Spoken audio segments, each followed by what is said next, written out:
Let us receive, tumanggap pa po tayo ng higit na kapuspusan ng presensya ng Panginoon as we hear God's Word. Dadalhin po sa atin ng ating pong Bishop, si Bishop Alvin. Palakpakan po natin ang ating Panginoon. Praise God. Thank you po. It's a great joy to be with you. Amen. Napakahalagang blessings ito. Sa aking paglilingkod sa Panginoon, nakita ko hindi lahat marunong tumanggap ng anointing, ng impartation. At marami na mga nagnanais maglingkod sa Panginoon, nakikita ang ministry not as a joy, but as a struggle. Not enjoying it, but enduring it. Kaya nga po, mahalaga itong message ito about receiving impartation of anointing. You see, ministry is about impartation. Ano yung tinatanggap mo? Because you cannot give what you do not have. Even Jesus Christ, bakit nag-enjoy si Jesus sa ministry? Bakit walang struggle? Kasi, it's all about impartation. Sabi nga sa John, if you have your Bible, please. John 5:19, sabi ni Jesus,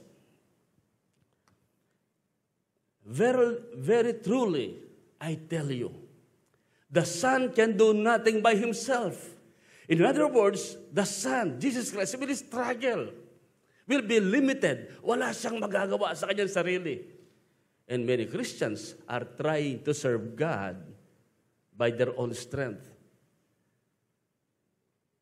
by their own ability. Mismo si Jesus, sinabi niya yan Now, bakit siya nag-enjoy? Sabi niya, He can do only what He sees His Father doing. That is impartation. Pinapanood ang tatay niya. Pinagmamasdan yung tatay. Yung sinasabi, pinapakinggan. Yung ginagawa, pinagmamasdan. At ang sabi niya, yun din ang gagawin ko. Meron isang pattern. Hindi siya nag-iimbento lang ng sarili. You see, ministry is not your own invention. Yung bang, gagawa ko ng ministry ko. Gagawa ko ng church ko. No. Tatawagin ko ang sarili ko. No, wala sa Bible yon. Sabi nga ni Paul, an apostle of Jesus Christ according to God's will, not according to my will. Although maganda, may desire tayo. Kasi pag dinidesire mo yan, ibig sabihin galing sa Diyos yan. So ang nakita ko rito, tumatanggap si Jesus ng impartation. Pinapakinggan ng Ama, pinagmamasdan ng Ama. Wala siyang gustong mamis sa sinasabi ng Ama. Sa ginagawa ng Ama. Father God. Sabi niya, because whatever the Father does, the Son also does. Yung ginagawa lang ng Ama, ang aking ginagawa, sabi niya, that is impartation. Kaya ministry is all about impartation. Sabi niyo, ministry is all about impartation. Ano ba impartation? Pagtanggap. Kanina sabi ko ng panawagan ng mga pastor, impartation yun, yung ginagawa ni Pastor Edith kanina, Pastor Herbert, Pastor Ian, impartation. Sabi ko, bless ang church natin. Mayroong ministry of impartation. Ang kailangan lang, dapat maroon tayo mag-receive ng impartation. Ay naalala ko nung bata tayo mga pastor, Pastor Phil, pag may altar call, nauuna tayo palagi, umiiyak pa sa altar. Lagi kaming nauuna, especially sa mga youth camp natin doon, kina Pastor Jess. Lagi nauuna. Pati nga po sa mga altar call to be sa salvation, kung bisa lumalapit po kami. Sino sa inyo kahit altar call to be saved, lumalapit? Because you want to receive. Although, saved na tayo, di ba? Pero dahil bata pala akong Kristyano noon, lalapit din ako sa altar call. Ay, saved na ako. I don't want to miss what God wants to impart. Sabi niyo, impartation. Pag sinabi impartation, pagtanggap at pagbibigay is giving and receiving and giving. Right now, you are in the mode of receiving an impartation. Pagtanggap yan. Kaya sabi ni Jesus sa John 12:49, I don't speak on my own authority. In other words, yung kanyang authority, hindi sa kanyang sariling authority. The Father who sent me has commanded me to say and how to say it. That is impartation. Sabi niya, hindi sarili ko, kundi yung tinanggap ko lang sa Ama. Yung inutos siya sa akin, yun ang aking sasabihin na gusto niyang ipasabi. Yun ang aking sasabihin. Even the Apostle Paul, he practiced the ministry of impartation. Sabi niya sa 1 Corinthians 15 verse 3, for what I have received, I pass on to you. You see, yun lang ating tinanggap, ang ating pwedeng ibigay. So, i-master natin to. Na tayo, yung kung anong sinabi ni Jesus, ng Word of God, ng Man of God, tanggapin natin mabuti. Yung tamang impartation ang ating matanggap. At hindi ibang klaseng impartation. Now, titignan natin sandali ang isang kwento sa Bible. Sa Old Testament, isang taong na-miss niya ang kanyang great destiny because he don't know how to receive impartation. So galingan natin ang pagtanggap, amen. Because it's more on receiving. Nandiyan na lahat. It's more on receiving, Lord, I want more. I need that, Lord. And then it is also about how to impart, how to manifest what you have received. Kaya kanina binabagyan ni Pastor Herbert. I-manifest natin. Now, sabi riyan, ang ating titignan ay isang nabigyan ng magandang opportunity. Please open your Bible with me sa 2 Kings chapter 4. Ang 2 Kings chapter 4 ay puno ng milagro. It's about Elisha na assistant dati ni Elijah. Itong si Elijah tumanggap ng double portion of anointing. Hindi niya iniwanan si Elijah hanggat hindi nakuha yung impartation of double portion. Amen. Sino ito gusto niyo double portion? Sabi ni Elijah, ang hirap naman ang sinasabi mo. Double portion of my spirit, napakahirap niyan. Pero sige, makukuha mo, sabi niya, kung makita mo ko, kung makita mo kung marapture o kunin ng Diyos. Ang ginawa ni Elisha, hindi bumitaw. Hindi bumitaw. No? Kahit dinidiscourage na siya ni Elijah, huwag ka nang sasama, pupunta ako doon. Sa iba yung Jordan, susunod pa rin yun. Kahit pinagtatawanan na po si Elisha ng mga school of prophets na madaanan, kawawa ka na, yung lingkod ng Panginoon, kukod na diya, mamamatay na, mag-iisa ka na lang. Hindi nagpa-discourage. Ang ginawa niya, para tuloy-tuloy yung kanyang pagparso ng anointing, pinatay yung kanyang mga baka. At yung kanyang mga pang-araro, ginawang paggatong, para wag na siya magduda pa o magdalawang isip pa na babalik sa dati. You see, ang isang umahad lang sa matinding anointing, yung meron kang plan B. Pag hindi nag-work to, Lord, sa aking pagpapastoro, paglilingkod, babalik na lang ako sa dito. Pero si Elisha, determinado siya. So this time siya yung prophet. Sa chapter 4, verse 1, natin makikita yung isang babaeng asawa ng propeta na maraming utang na namatay. Nung pumunta sa Man of God at binigyan ng advice kung ano dapat gawin, magkulong sa kwarto, manghiram ng maraming bote ng empty jar at yung konting langis. Ibuhos doon, in secret. Doon niyo gawin. Yung milagro madalas nagaganap in secret. Alam mo, yung binhe. Pag tinan mo yung binhe, parang wala lang. But secretly, miracle is taking place. Kaya sabi ni Jesus, gusto mo ng milagro, pumunta ka sa iyong silid. Sara mo yan. Mananayin ka sa iyong amang hindi nakikita. At ang iyong amang nakakakita sa iyong ginagawa ng palihim ay gagantimpalahan ka. Now, I am telling you one now, isang sikreto to receive impartation. So, alam natin ang kwento. And then, may kwento sa sumunod na mga talata ng si Elisha ay nagpupunta sa kanya ministry, nakakita siya ng isang babaeng taga Sunem, yung Shunammite woman na mayaman. At napansin niya, na-recognize niya, this is a man of God. So pinapakain niya. Tuwing dadaan siya para mag-ministry, pinapakain si Elisha. And then naisip niya, sabi niya, mayaman naman tayo. Kinausap ang asawa, bakit hindi din ipagawa ng kwarto yung man of God doon sa may bubong? Presko doon para makapagpahinga. Pinagawa. Tuwan-tuwa naman si Elisha. And then sabi niya sa kanyang alipin, sige Gehazi, tanong mo yung man of God, anong gusto niya? Kasi talagang napakabait sa atin.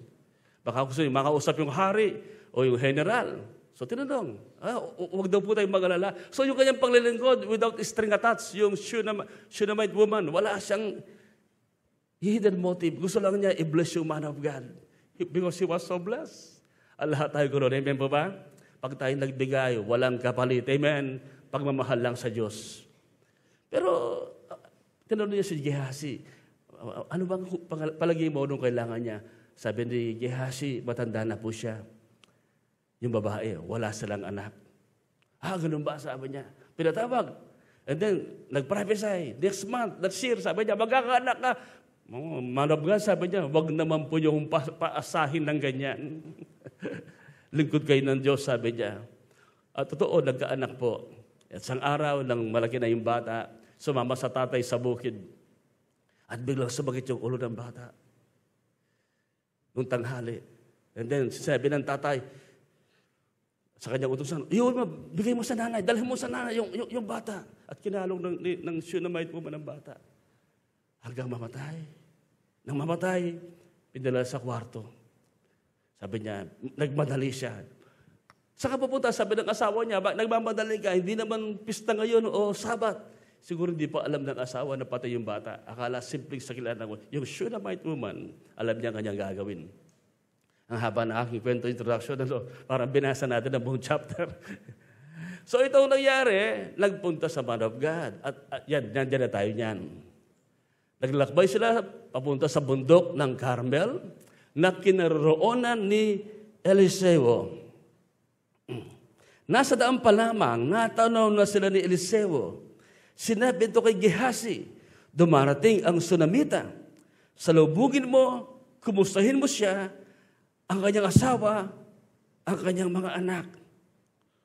Nang kumustahin ni Gehazi, sumagot ang babae. Mabuti po. Grabe itong babae, pero hindi rin mabuti.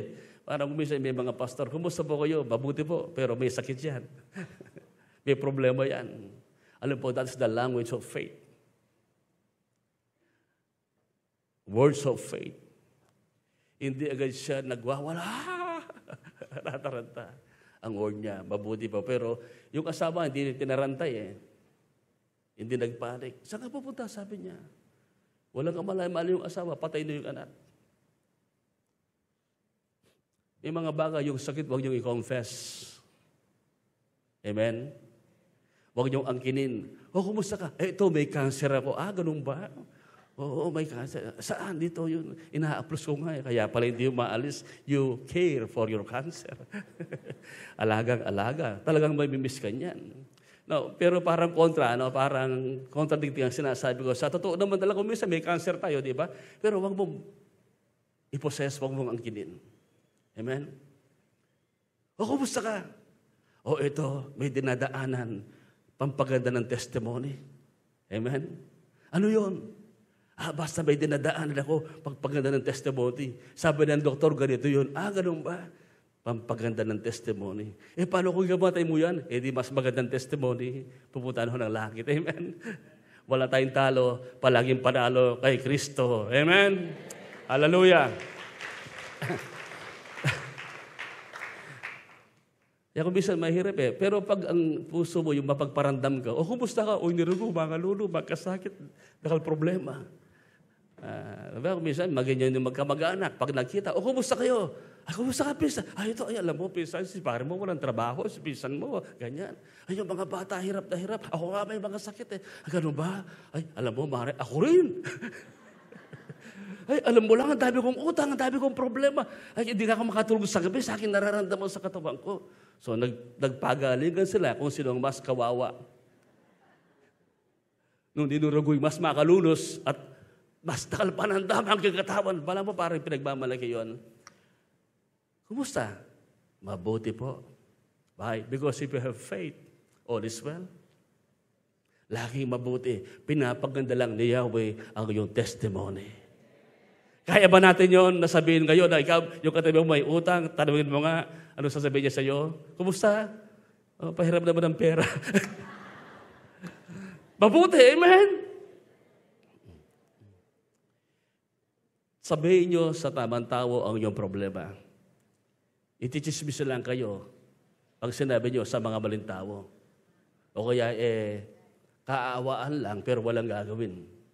O kaya, iiwasan pa kayo at pagtataguhan. Ako, baka mabiktima ako dito ba? Tatakas na ako.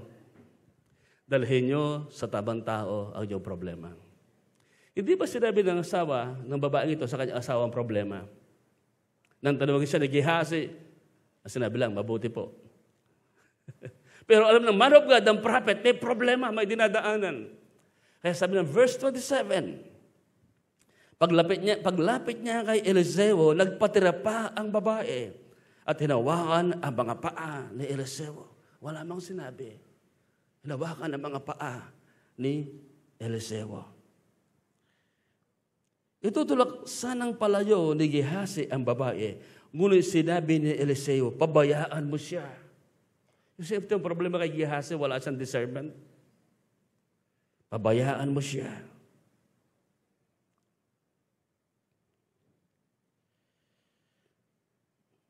Tiyak na may malaki siyang problema.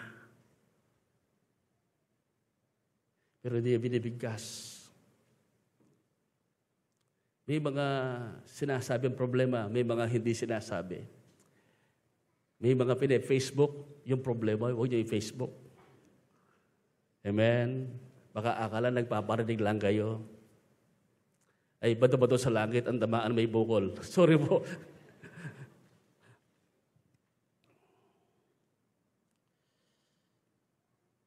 Sabi niya, tiyak na may malaki siyang problema. Hindi pa lang pinaalam sa akin ni Yahweh. Sinabi ng babae, humingi ba ako sa inyo ng anak? Ito iba na yung dialogue dito.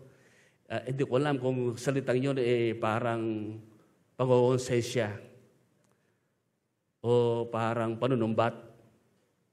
Mahirap pong sakyan ng emotion. O pwede rin sabihin niya, hindi naman po ko humingi ng anak. No? Kaya sabi, humingi ba ako sa inyo ng anak? Hindi ba sinabi ko sa inyo, huwag niyo akong paasahin? Ibig sabihin, masaya na siya kahit wala. Kung dumating yung bagay na yon, ang sakit naman ngayon na wala. Kukunin. Di ba? Seriously, may mga pinag-pray kayo, kinuha na, wala na. Mga kapatid, hindi pa tapos ang kwento. Kaya mahalaga, makinig tayo sa Panginoon. Now, verse 29, agad nang nasa kay Eliseo, nilingon ni Eliseo si Gehazi. Alam niya, may nangyari sa bata. Kasi yung mga salitang yon, patungkol sa bata yon. Nang sabihin siya na magkakaanak siya, huwag mo na po kong paasahin. Man of God. So, ibig niya sabihin, may nangyaring masama sa bata. Namatay yung bata. Nilingon ni Eliseo si Gehazi, sinabi, magbalabal ka. Dalhin mo ang aking tungkod at tumakbo ka. Kapag may nakasalubong ka sa daan, huwag mong babatiin. Kapag may bumati sa iyo, huwag mong papansinin. Tumuloy ka sa bahay nila at ipatong mo ang tungkod sa mukha ng bata. So, meron siyang instruction kung ano dapat gawin. Sinabi ng Sunamita, saksi si Yahweh, ang Diyos na buhay, at hanggat buhay ka, hindi ako aalis na hindi ka kasama. So, hindi siya kontento doon kay Gehazi. Pagkasabi nito, lumakad siyang papalabas ng bahay, kaya tumindig na si Eliseo at sumunod na sa kanya. Pero nauna na si Gehazi. Parang may duda yung babae kay Gehazi. Meron akong binabasang commentator na Hebrew commentator, yun daw ginawa ni Gehazi ng hilain niya. Ang ginawa daw ni Gehazi, he touched the glory, the beauty of the glory of the woman. Ibig sabihin yung breast. Ibig sabihin si Gehazi, bastos. Walang respeto. Pabayaan mo siya, sabi ni Gehazi. So ayon sa mga commentator ng mga Hebrew, at meron pa silang mga kwentong nabasa ko, hindi ko nagkakwento sa sapagkat wala sa Bible about this man Gehazi. Pero pwede kong isend sa inyo para mabasa nyo kung gusto nyo. So, meron naramdaman yung babae.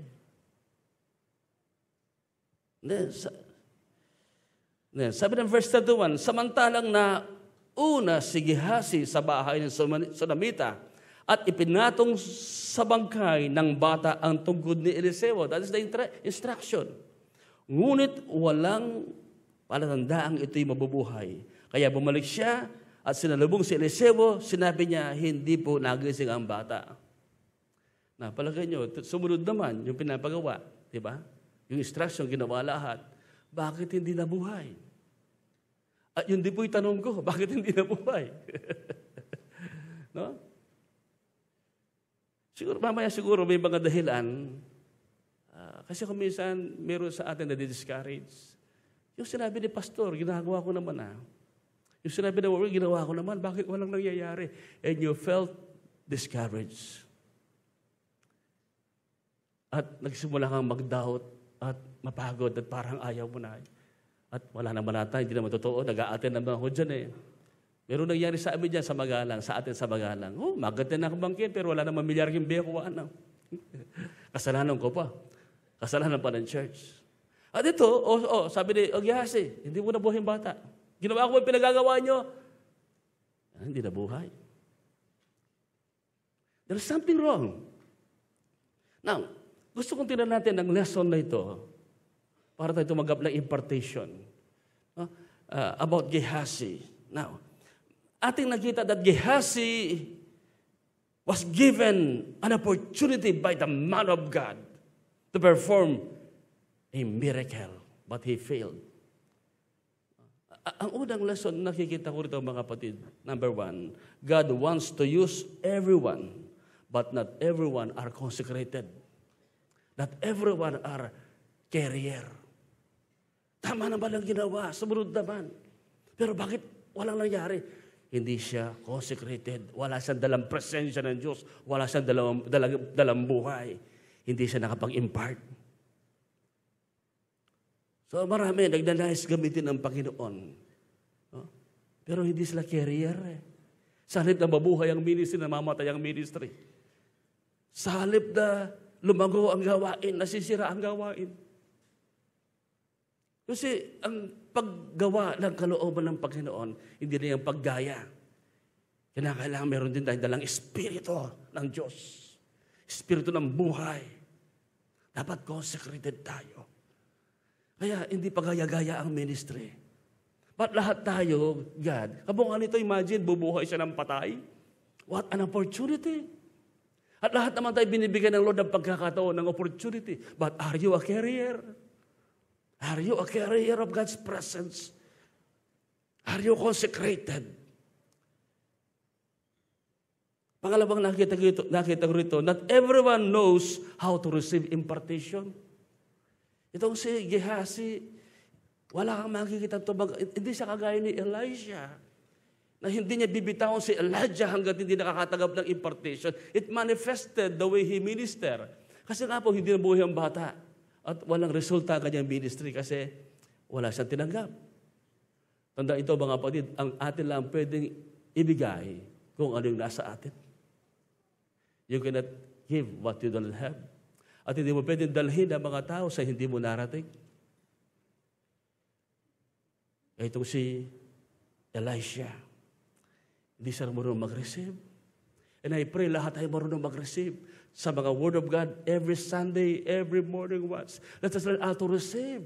O baka paulit-ulit ang drama ng buhay natin na parang wala kang narinig na message. Yung bang nasara yung utak natin, nakandado yung isip natin at nabubuhay tayo sa ating mga sariling kaisipan, hindi sa salita ng Panginoon. Ito ang problema niya. Nakakulong ang mga tao lang sa mga sariling isip, hindi makalaya doon, kaya walang ma-receive na impartation. Yung luma pa rin, yung dati pa rin ang pinapakilaban, pinapaniwalaan, at walang natatanggap na revelation, impartation from God that can set them free. Bihag sila. Kaya mahalaga, mukha kanina, mag-receive tayo. Impartation, yung word, yung anointing. Can I have an amen? Pangatlong nakita ko dito, not everyone knows how to impart and manifest what they have received. Ano po, matinding revival ang mangyayari sa Pilipinas, sa buong mundo. Kung lahat tayo na tumanggap ng impartation, marunong i-manifest yung ating natanggap. Amen? Marunong i-impart sa iba yung ating natanggap. Kami po bunga ng impartation. Simula pa po kay Bishop Hong, bunga ng impartation. Bunga yan ng aming mga pinapakinggan, mga pinag-aralan. Bunga yan ng pakikinig, ng fasting, ng prayer. At siyempre, it's all by the grace of God. Ngayon, hindi natin sinayang ang biyaya ng Diyos. Amen. Nagsikap tayo. Marunong kaya mag-manifest ang ating katabi. Yung bang ipakita mo yung wala. Yung tinagap mo. Si Elijah, hindi niya, wala siyang impartation. Hindi na manifest yung life na in-speak ni Elijah. O sabi, gawin mo ito, sabi niya, mabubuhay ang bata. Pero bakit walang nag-manifest? Bakit walang impartation of life? Sa bandang huli ng pag-aaral natin, sa buhay ni Gehazi, hindi niya ginawang karir yun, yung impartation. Yung si Jesus, si Paul, ang ministry na impartation. Pagbibigay at marunong magbigay. Sabi nga po ni Paul sa 1 Corinthians 11:23, parang inulit lang yung chapter 15. Sabi niya, for I received from the Lord what I also pass on to you. Yung tinanggap ko sa Panginoon, this is about the communion. Ibig sabihin ni Paul, about the Lord's Supper, hindi galing sa mga apostol. Si Paul mismo, nang siya nasa Saudi Arabia, 3 years, tumanggap siya ng impartation. So halos lahat ng sinabi ni Paul, hindi galing sa mga kasama niyang apostol. It's a direct impartation, revelation from the Lord Jesus Christ. Kaya sabi niya, ito yung tinanggap ko mula sa Panginoon kasi wala naman siya doon sa Lord's Supper, hindi siya kasama. Wala pa siya doon. Ngayon, ang ginawa ng Lord, binigay niya kay Paul, ano yung nangyari doon? Ano yung purpose ng communion o ng Lord's Supper? In other words, it's a direct impartation or revelation from the Lord Jesus Christ. Because ministry is about impartation. Kaya si Paul, sabi niya, pwede ko rin ibigay sa inyo ngayon yung aking tinanggap mula sa Panginoon. Hindi si Alvin ang binibigay natin. Hindi si Mrs. Mercado. Hindi yung aming personality ang binibigay namin sa inyo. Ang aming binibigay, yung tinanggap namin mula sa Panginoon. Yung salita ng Diyos, yung anointing, yung impartation na aming tinanggap. Kaya dapat huwag kayong ma-confuse. Amen? Dapat huwag kayong maging kagaya ko. Maging kagaya tayo ni Jesus. Amen. Kaya nga po sabi sa Romans, sabi ni Paul, 1:11, sabi niya, for I long. Look at that. Ang pinaka-ministry ni Paul is impartation. For I long to see you, that I may impart to you some spiritual gift to strengthen you. At mga kapatid, ito ang nangyari kanina at ito yung palagi nangyayari sa ating gathering na prayer and fasting. Merong spiritual gifts na binigay kanina ni Pastor Herbert na na-impart. Saan ka anointed? Amen? Saan ka anointed? Yan. At ngayon may na-impart sa atin. So yan ang ministry ni Paul. Impartation. Para mapalakas sila. At para magtulong-tulong tayo sa pinapagawa ng Panginoon. Hindi pwedeng ako lang. Kaya nga po, let us learn to appreciate the gifts of others. Man, pag meron kang nakitang anointed, alam mo, anointed ka, pasalamat ka. Pero pag meron nakita kang mas anointed pa sa'yo, lalo kang pasalamat. Bakit? Ang ministry, patindi ng patindi, hindi nag-stop sa'yo. Amen? Kaya ako, hindi na ako nag-i-struggle ngayon na tanggap mo na hindi ako ang pinakapogi. Mas pogi sa akin si Kuya Jerry Delgado. At meron ding mas pogi kay Kuya Jerry Delgado. Si Pastor Mar Sablaya. Yan. Tanggap na natin yon. Kaya nga sabi ni Jesus, greater works than this you will do. Tanggap na din Jesus Christ na meron tayong nagagawa dito na hindi ginawa noon ni Lord. Kasi yun ang gusto niya, greater ang ating magawa. At galing din naman sa kanya lahat niyan. Amen? Kaya huwag kang mainggit, huwag kang malungkot, huwag kang ma-insecure kung yung katabi mo mas anointed sa'yo. Amen? Kung mas maganda sa'yo. Amen? Kung meron siyang bagong sasakyan, matawa ka, celebrate the significance of others. Ipagdiwang natin yan. Oh, salamat Lord. May mga churches na lumalago. Hindi lang ang Christ in you. Nung una, takot ako eh. Insecure ako. Salamat, binago tayo ng Panginoon. Salamat Lord, lumalago ang church dito. Salamat, may mga bagong pastor na mas pogi, mas anointed, mas matindi. Salamat, may mga worship team na humble, na anointed, na tumotodo sa iyo, Panginoon. Amen? Amen. Sige, palakpakan natin si Lord. So, we need to learn how to receive and how to impart. At yun ang dinadala sa akin ng Lord, na kailangan bilang tumatandang pastor, sa edad. Pero bata pa rin sa isip. Kailangan i-master ko itong impartation.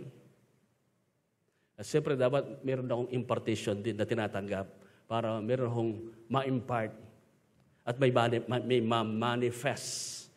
Amen. Ito rin ang minaster de Paul. Kaya sabi sa 2 Timothy chapter 1 verse 6, for this reason, I remind you to fan into flame the gift of God, which is in you through the laying on of my hands. So, impartation happens through the laying of hands. Kaya pag may altar call, impartation, huwag mong sabihin, Lord, dito lang sa upuan kakatapuin mo ako. That is pride. That's being self-righteous. Iba pa rin yung mag-humble tayo. Lumapit sa altar. Amen. Kasi yung instruction Yes, kakatupin naman tayo ni Lord kahit nasa sulo ka Pero iba pa rin yung humble tayo. Tumanggap tayo ng ministry. Palehans tayo. Amen.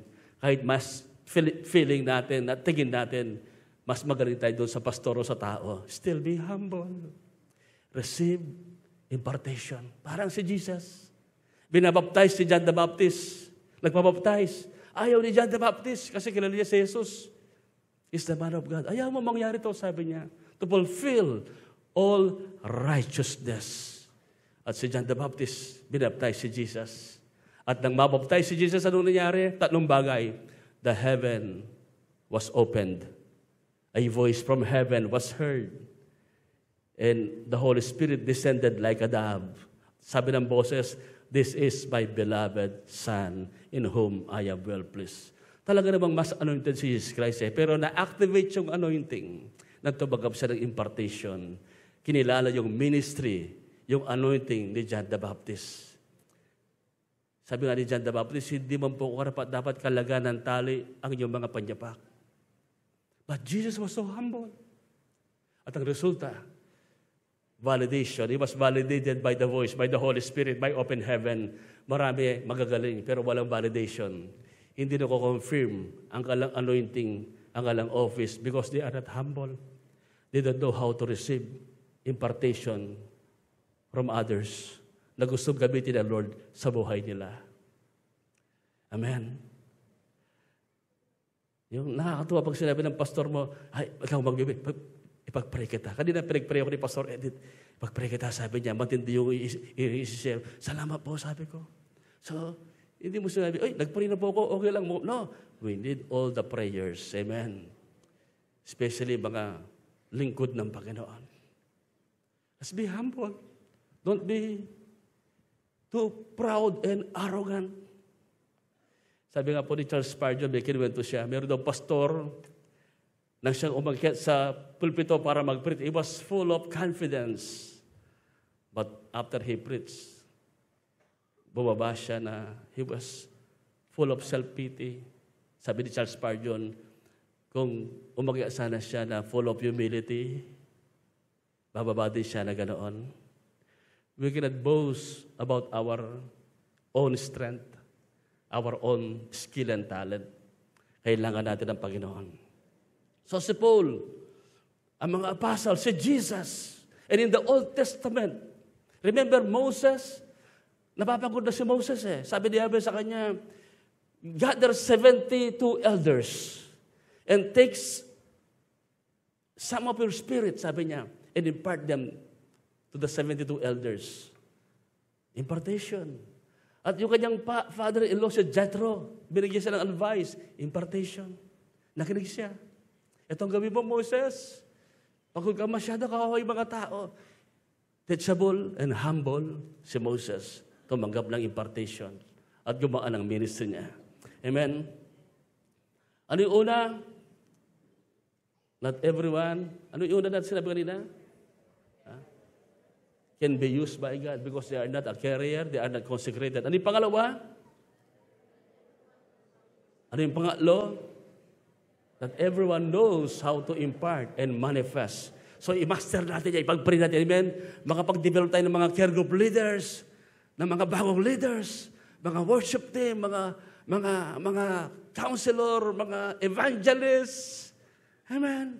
Mga pastor, mga lingkod ng Panginoon. Mag-produce tayo, mag-manifest tayo. Ano ba yung gift na nasa iyo? Impart that. Alagaan mo yung mga tao yan na meron kang impartation sa buhay nila. Si Elijah may Elisha. Si Elisha, meron sanang Gehazi.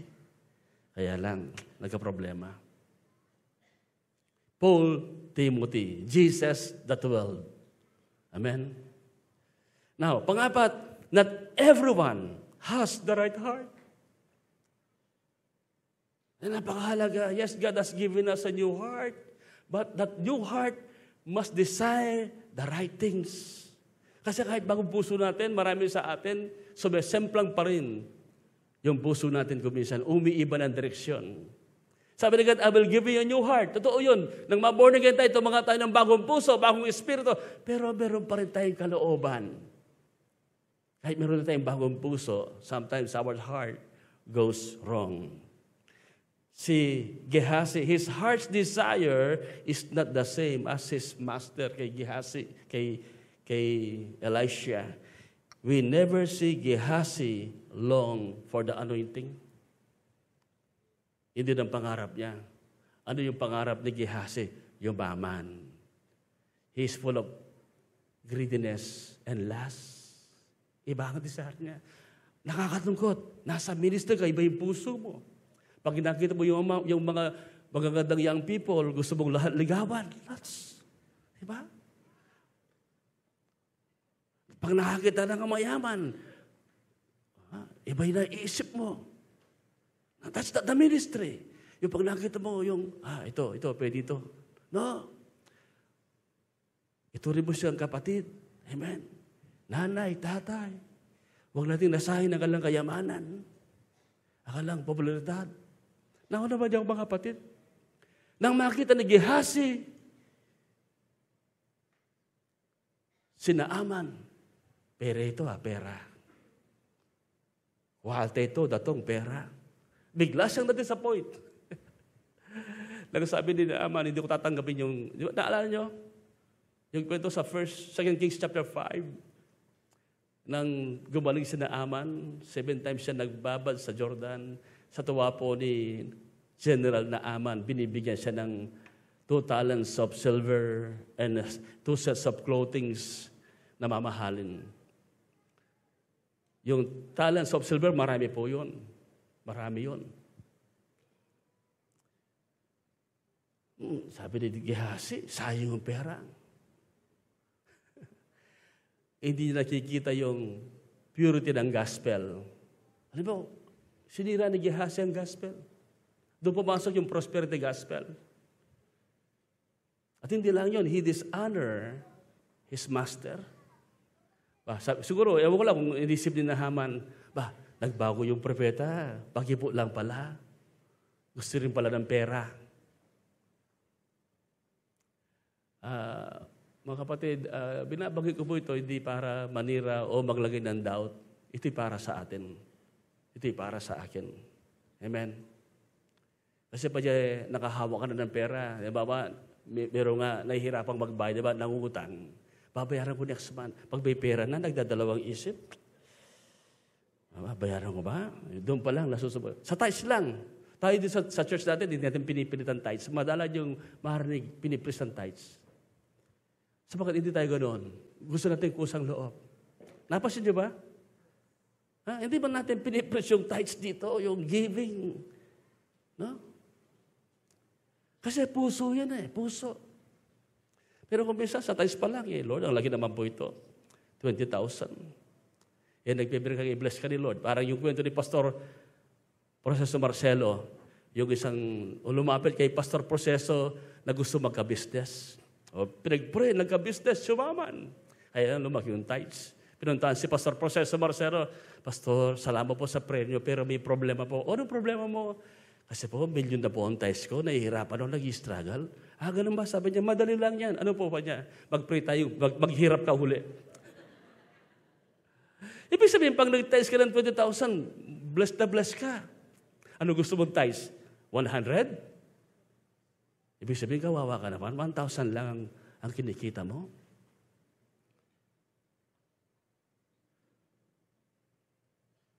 Itong si John D. Rockefeller, di ba? Napakayabang tao, philanthropist. Yung church nila, yumaman ng yumaman dahil sa tithes niya. At marami silang natulungan.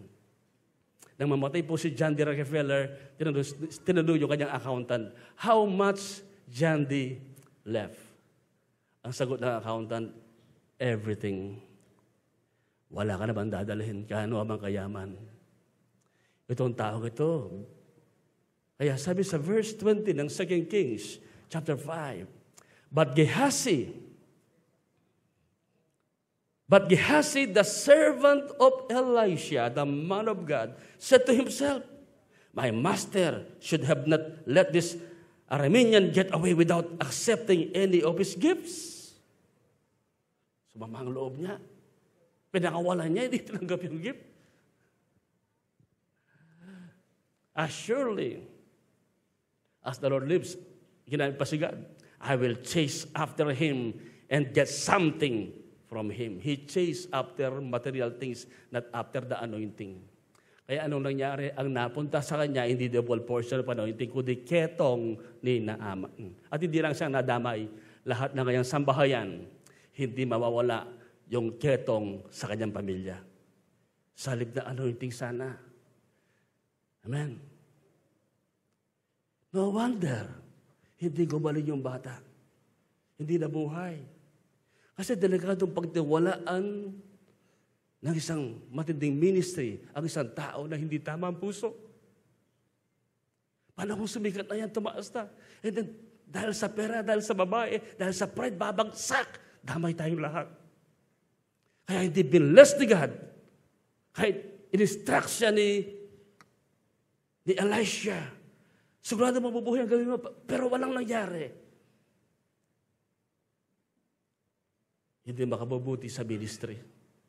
At nangyayari ngayon yan, mga kapatid, sa ating panahonan. Wala siyang tinanggap na impartation. Kasi may ibang puso niya, iba yung desire niya. Pangyaman, karangyaan sa buhay, ang iniisip. Pag-pray niyo po ang mga pastor, amen. At hindi lang ang mga pastor, pati kayo, pag-pray natin ng bawat isa, huwag tayong matulad kay Gehazi, Gahaman, sakim, malaswa. Kaawahan tayo ng Panginoon. Kaawahan tayo ng Diyos. Sabi niya, I will chase after him. I will run after him. Hindi yung anointing ang hinabol. Hindi yung presence, kundi yung pera. Not presence, but pera ang hinabol. Ito pang nakita ko sa kanya, bakit hindi nabuhay yung bata? He lacks persevering faith. Wala siyang effort. Basta sumunod lang, pero walang expectation. Walang effort. Pinatulang lang bisa, naghihintay lang. Siguro, wala bang 5 minutes, umalis na, nainip na. Marami sa atin, we say we believe God, but we cannot pray an hour a day. Nainip na tayo. Sumusuko na, konti pagsubok pa lang, bumibigay na. Ito si Gehazi. Kaya, basahin natin ang chapter 4, verse 32. So, yun yung pagkatapos niyang masalubong si Gehazi dyan, na yung bata ay di nabuhay. At ang sabi ng verse 32, nagtuloy si Eliseo sa kanyang silid at nakita niya ang bangkay sa kanyang ihigaan. Isinara niya ang pinto at nanalangin kay Yahweh. Remember, ang ministry, hindi yan parang pang spectacular, pang showtime, no? It should be private. Yung ating ginagawang mabuti, hanggat maaari, tago natin. Sabi nga ni Jesus, yung ginagawang mabuti ng kaliwa, kanan, huwag mo na ipanam sa kaliwa. Kahit idea pa natin yan, be humble. Amen. Kaya madalas si Jesus, pag may pinapagaling siya, hindi lahat sinasama. Pinipili lang niya. At kung minsan, sabi pa niya sa mga nagawa niya ng milagro, huwag mong ipagsabi. Amen. Ako nga po, minsan nakala ko, Lord, bakit walang nabubuhay na patay ganyan sa ministry ko? Alam mo, grace pa rin pala ng Lord yun. Alam mo, may binubuhay ako na patay. O supernatural miracle. Mapapagod na po talaga ako. No, lahat ng baryo sa Pampanga, papunta sa bahay namin, pag-pray niyo po ito. Pati mga nasa puninarya niya, ahakutin pa, buhayin niyo po, pastor. So maganda yun, di ba? Pero nangyari sa amin yan, sa deliverance natin, Pastor Carmela, pati iglesia papunta sa amin. Pastor, pag-pray niyo po ito. Hindi na pala demon possessed, meron siyang mental health problem. Kaya hindi na mapagaling. So, lahat na lang, nakukulam, demon possessed. Sabi ko, ang sarap ng ministry ito. Sabi ko, hindi ka matutulog. Kauwi mo pa lang. No? So, kung ano lang yung level of measure of faith natin, and grace na binigay ni God, doon tayo. Huwag mong angkinin, huwag mong nasain yung hindi sa'yo. May kanya-kanya tayong mga gift na doon tayo paggamit kay God. Amen. Akala niyo madali ang tumayo rito. Kung hindi ka tinawag na tumayo rito, anong sasabihin natin? Anong gagawin natin? Hindi madali. Ang maraming miyembro. Hindi madali. Salamat, may mga pastor tayo, may mga care group leaders tayo, mga primary leaders, nakatulong po namin. Kung kami lang po, mga kapatid, baka, good niya ako ngayon. Good, hindi na po ako. Hindi ko na kaya. Okay. Bilisan natin. Tumatanggap ba kayo ng impartation? Amen. Kaya itong ginawa, in private, siya lang. And then itong ginawa niya, verse 34, dinapaan niya ang bangkay at hinawakan ang mga kamay nito. Hindi niya ginamit yung tungkod. Iba na ang kapros ang ginawa. Pagkatapos, itinapat niya sa bibig ng tinapat niya sa bibig at mata ang bangkay, ang mata ng bangkay at ang kanyang bibig at mata. Ang hirap nun, ha? Tinapat. Parang kinis na rin yun. Itong si Gehazi, hindi nag-effort. Kamukha ni Elisha. Kasi kay faith, may effort pa rin. Yung babaeng dinudugo, kailangan pa rin lumabas ng bahay, makipagsiksikan. Si Bartimeus, kailangan pa rin sumigaw. Si Joshua, kailangan pa rin magmarcha. Akala natin ang milagro, parang magic, no? You need to show your faith. Put your faith into action. Hindi lang parang nag-wish ka lang. Nag-pray ka lang basta pero wala kang ginawang action. No, faith without action is dead. Hindi nag-command si Elisha, bangon ka na. Gising, mabuhay ka. No, nakinig siya kay God. Anong dapat gawin? Nag-effort siya. Si Gehazi, di mo nagtanong, ano kayong maling ginawa ko? Bakit di nabuhay? Ay, nakakaya sa master ko, nakakaya yan. Ala, mabuhay ito. Pero hindi man siya nagtyaga. Walang tyaga sa ministry. Agad sumuko. Buti lang walang ganun dito. Di ba? Dahil 3 lang nasa care group niya, sinara ang care group, hindi pinagtyagaan. No, mag-may faith ka. Ano kaya problema? Bakit hindi lumalago yung care group ko? Pagtyagaan mo, ipanalangin mo, i-diagnose mo, tignan mo, bakit hindi lumalago? At humingi ka ng revelation kay God. Hindi yun. Ginawa ko na lahat. Hindi totoo yun. Hindi ka pa napako sa krus. Si Lord lang ang pwede magsabing, ginawa mo na lahat sa mahal mo. Ginawa ko na lahat para magbago siya. Ginawa ko na lahat para lumago. Kasinungalingan. Hindi totoo yun. Diyos lang ang pwede magsabi nun na ginawa natin lahat. Itong si Gehazi Spirit, akala niya ginawa na lahat. Hindi na nahiya. Babalik ba kung hindi siya nabuhay? Iiwan ko ba siyang ganito? Pakisabi sa katabi mo, buti hindi ikaw ang topic. Sige, sabi mo. Ha? Yan, hindi ka, gising ba siya? Gising? Baka may naging excursion na po, namimiss natin yung impartation.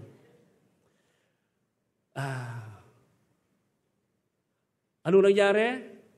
At unti-unting uminit ang bangkay. So, tinapa niya, inawakan. And then, unti-unting uminit muna. Hindi naman agad nabuhay. Painitin niyo muna ang care group niyo. Amen? Para mabuhay. Dapaan mo. Amen? Huminga ka, mag-impart ka. Impartation. Mag-impart ka ng buhay ng hininga. Dapaan mo hanggang uminit yan. At huwag kang susuko, mabubuhay din yan. Ano nangyari sa susunod? Verse 35. Tumayo si Eliseo. Hindi sumuko. Tumayo si Eliseo at nagpabalik-balik sa loob ng silid. Nagpipray. Gusto ka na kami mag-pray. Palakad-lakad, facing the floor. Palakad-lakad, nagpipray, nakikinig. Amen? Nagpabalik-balik siya. Anong ginawa? Labas na ako ng kwarto, walang mangyayari. Talagang tanggapin niyo na po ang kalagayan ng iyong anak. Kinuha na po siya ni Lord. Nasa langit naman siya. Okay na po. Amen? At kumisan, agad tayong sumusuko. Hindi niya sinabi yun. Muli niyang dinapaan, sinakabiya po, sikba na yung anak. Nung kung ano nasa kanya, ini-impart niya. Impartation. God can miraculously heal that boy in an instant. But God wants impartation. Ang ministry ay impartation. Kaya pag tayo ang ating care group, walang buhay. Ibig sabihin, wala yung ating prayer life, walang buhay. Wala tayong na-impart. Kung ang ating church hindi lumalago, ibig sabihin hindi ka rin lumalago, wala kang na-impart. Kung yung pamilya mo hindi umuunlad, yung kasama mo hindi umuunlad, wala kang na-impart. Kaya huwag mong sisihin ang asawa ko kasi masugit, ang asawa ko ganyan, ang asawa ko balasip. No, kailangan mo mag-impart. Amen? Tama na po yung sisisihin natin yung tao. Mali bang Judas siya? Talagang mahirap mag-impart sa mga Judas. At sa mga Hestas at Barabas. Kasama na si Dimas na iniwan si Pablo. Impartation. Dinapaan ang bangkay. Una, uminit muna. And then ito nangyari. At ang batay bumahin. May gatsing niya po ng 7 beses. Bakit palagi 7? At idinilat ang mga mata. Impartation. He knows how to manifest. He knows how to impart. Nabuhay yung bata. Hallelujah!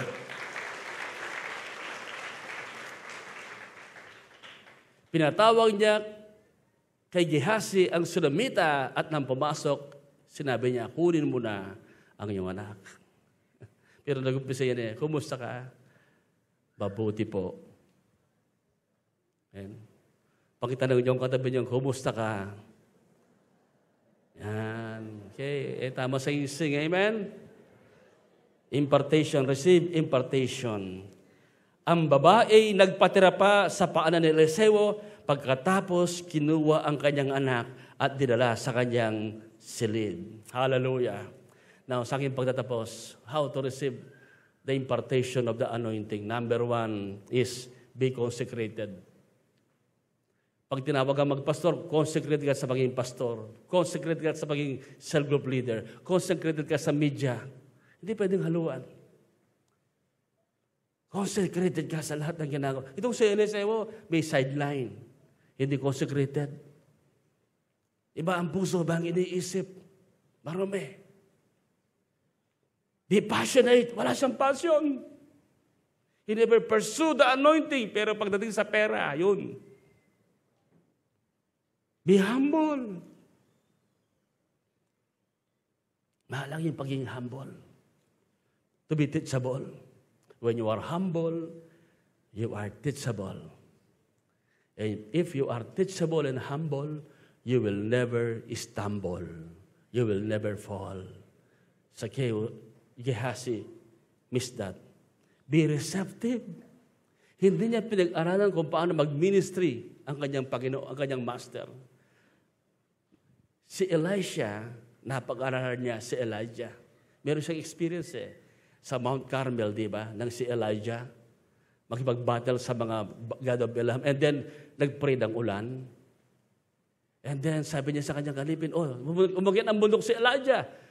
Nanalangin, meron na bang ulan? Wala po, sabi niya. Takbo ka, tingnan mo. 7 times yun.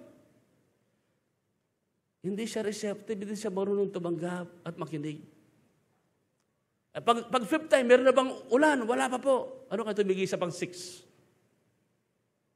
On the 7th, na siya lumuhod ulit sa lupa, nag-pray. Tanong niya sa kanyang alipin, meron ka bang nakikita ng ulan? Meron na po, sabi niya. Parang kamaho. Na maliit lang, pero palapit na. Sabi niya kay Aring Ahab, takbo ka na, sakay sa karuwahe po. Ayan ang ulan, naabutan ka. At itong si Elijah, tumakbo, nalampasan pa si Haring Ahab, umulan ng malakas. Pero nag-pray siya ng 7 times. Paulit-ulit yun. Paulit-ulit. Be on guard. Bantayan natin ang ating mga puso. Don't allow your heart to get you in the wrong desire.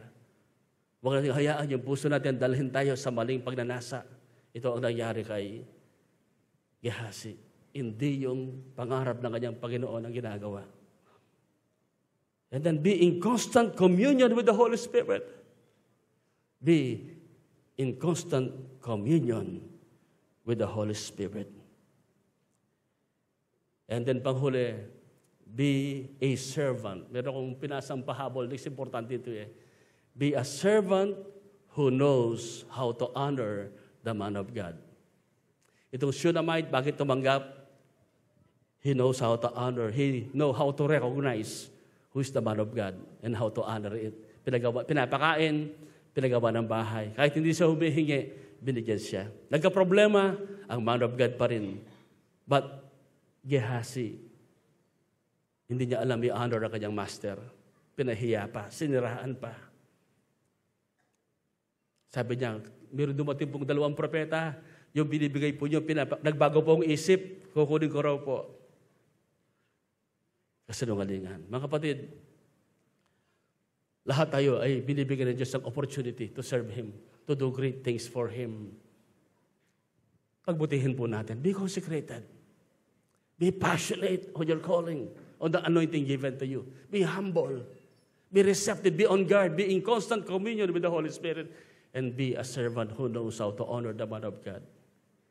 Meron pa rin mga man of God ngayon na ginagamit niya. Pakinggan natin sila. Respeto natin sila para makatanggap tayo ng impartation. Amen. Kung sino yung ino-honor mo, yung reward niya, reward mo rin. Yung gantimpala niya, gantimpala mo rin. Sabi ni Jesus, ang magbigay ng 1 basong tubig sa alagad ko, dahil alagad ko siya, tatanggap siya ng gantimpala ng propeta, ng alagad ko, ng pagiging alagad. So mga kapatid, let us serve one another. Lahat ay mga lingkod ng Diyos. Let us honor our man of God na binigay ng Diyos sa atin. Ang ating mga pastor, igalang natin sila. And let us learn how to receive impartation. Amen? Pagtanggap. At i-master natin yung impartation, pagbibigay. Mag-impart tayo, mag-manifest tayo. Hallelujah. Samahan niyo ba kung tumayo? Thank you, Jesus. Hallelujah. Oh, we love you, Jesus. We give you glory. Sige po, ayaan natin mangusap sa atin ng message. Sa dami ng ating narinig, meron ka bang tinanggap? Meron ka bang na-receive na impartation? Alam mo na ba yung gift mo? Ano ba yung ating pinapursue? Ang ating hinahabol sa buhay? Is our heart right? Are you consecrated? Hayaan natin ang ating puso ay maging matuwid, maging tama sa harapan ng Diyos. Palinis po tayo, palinis. Hallelujah. Alam ng lahat ng bagay patungkol sa atin. Jesus, this time, ito po yung oras na tayo mag-consecrate. Takasan natin yung Gehazi spirit. Huwag natin ipabayahang makapasok sa ating mga puso. Pasiyasan tayo sa Diyos. Hallelujah. Today, are you ready to consecrate your heart? Para maingatan niya ng Panginoon at huwag niyang maimpluwensyahan at mapasukan ng ibang klaseng espiritu. Kagaya ng nangyari kay Gehazi. Sa gabi ito, sa araw po ito, especially you, mga Joseph generation, you have a great future. You have a great future. But your heart, you need to guard your heart. Sa oras po ito, lahat tayo hindi accepted. Italaga natin ang ating mga sarili.